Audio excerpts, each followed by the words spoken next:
wound in a sacred geometry designed by Marco Rodin, Jamie Burdiff was able to produce a very simple ring-shaped toroidal transformer that he puts 2 amps of power and just 2 or 3 volts, 2.5 volts, and he's able to produce 200 amps with the same voltage in the core. That is 200, almost 100 times over unity. And you're going to actually see this. He's going to show you the electronic meters. I mean, if that isn't zero-point energy, I don't know what is. I mean, and these are the kind of parts, components that we're going to use in building this flying saucer if we can actually get the funding to do it. So we're looking at... Hi everybody, this is Jamie Burdiff. This is a short video. I wanted to show some of the aspects of the latest coil that I have designed. As you can see, it's a very different toroidal coil than some of the commercial ones you might have or might be familiar with. This is a very specific design of mine where I incorporate different geometric shapes. Well, repeating geometric shapes in this coil. It's a bifather coil. One of the circuits goes this way, the other circuit crosses over it in a specific angle. Okay, and I have several, and that does that several times here in the center. And it's a specific geometric pattern that I've created, and it goes along with the way I'm going to pulse the coil. It's a very specific way I'm going to pulse the coil or energize the coil, and it pertains to the mathematical geometry of the coil that I just finished putting together here, that I'm experimenting with today. What have we got here to the right is an amp meter, and it's right now, as you can see, it's reading 0, so there is no energy going through the coil right now.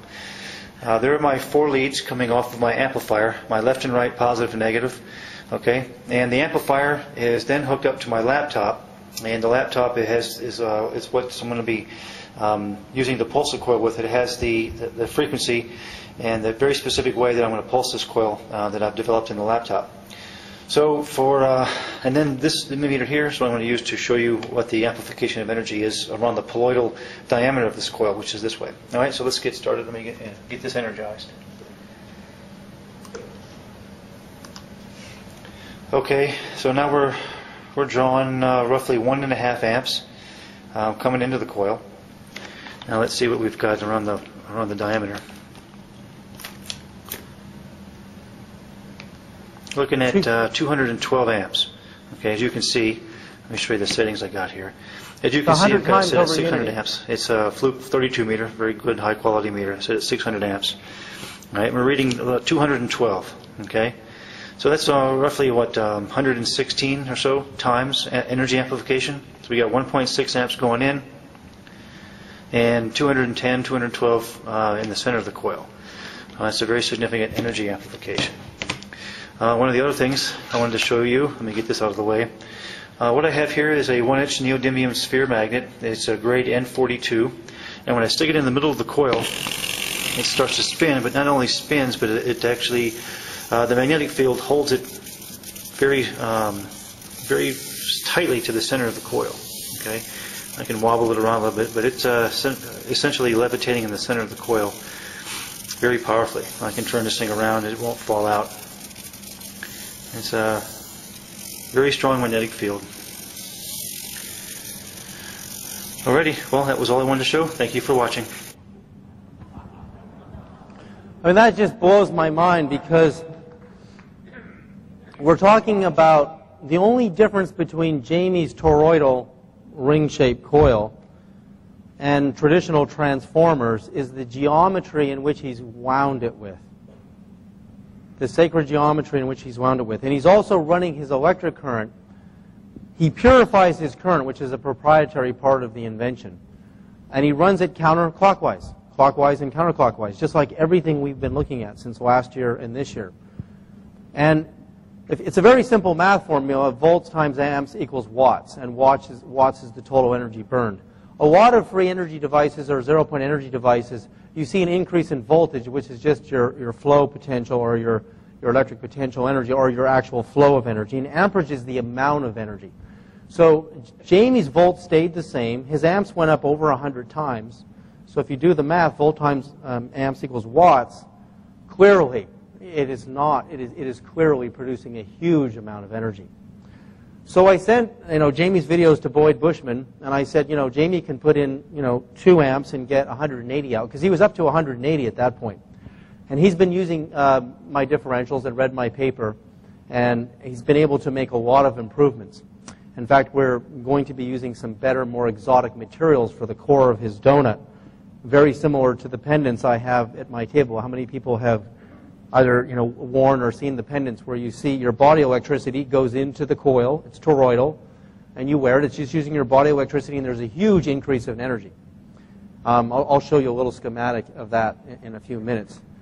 So the point is, it's the geometry in which the energy flows which causes the huge increase in energy, massive increase of energy. So if we look at this kind of technology and we look at the blueprints we just showed you, it's fairly clear that different people are getting different pieces of the puzzle. I'm looking at what Boyd Bushman showed us at Lockheed Martin about the opposing magnetic fields. I'm looking at Jeff Willey's UFO, where I can see right through the middle, and I can see, because of the concave coils, I can recycle the energy instead of throwing it all away. And we're seeing the crop circle blueprints are giving us a clean, very, very clean schematic of how to make this work. And on that schematic, there were 2 ring-shaped coils like Jamie had on the top and the bottom. So this is that part. So I really believe we're there. We're really there. We can build it. All we need is somebody who loves flying, who loves to go into the air, like Richard Branson, or somebody who wants to send civilians into space to do this. It's not that expensive. It's not billions of dollars or anything like that, or even hundreds of millions. And so we can actually do this. Now, last year, I opened up my lecture with my discovery on differentials, the hidden harmonic codes of the universe. And I told you what zero-point energy really means. What does it mean? It means that in the void of space, at a temperature of absolute 0, which is actually colder than space itself. Space is minus 273 degrees Kelvin, and then you go to absolute 0, which is down in the minus 400 range. So at that level, with absolutely no temperature, it was believed by Einstein and his colleagues that if there's no temperature, there's no energy in this absolute 0 place in the universe. Because most energy formulas convert either mass and heat into motion, or electromagnetism, which is also heat, into energy. So if there's no heat, there can't be any energy. And Einstein and Max Planck fought with each other for about 10 years, and eventually Einstein agreed the void of space was supercharged with energy at the 0-point level. And at the 0-point level, there are very, very high frequency fluctuations. So high in frequency that it's literally beyond the highest frequency energy domains we currently understand today. See, basically, if we look at radio waves, say maybe oscillating at a diameter this big, right, the longer the orbit of the wave, the lower the amount of energy it contains. And then by the time you get to red, the color red, you might be here, and then blue here. You see what I'm saying? The higher the frequency of the oscillation of the wave, there's more energy there. So a blue photon, blue light, has more energy in it than red, and red has more energy than radio waves and microwaves. And then you eventually get to ultraviolet, which has more energy than blue and violet, and then you eventually get to X-rays and gamma rays. And gamma rays have, a 10-second gamma ray burst will release more energy than our sun will in its multi-billion-year lifetime. So when you're talking about the zero-point field, you eventually reach places beyond the gamma ray spectrum.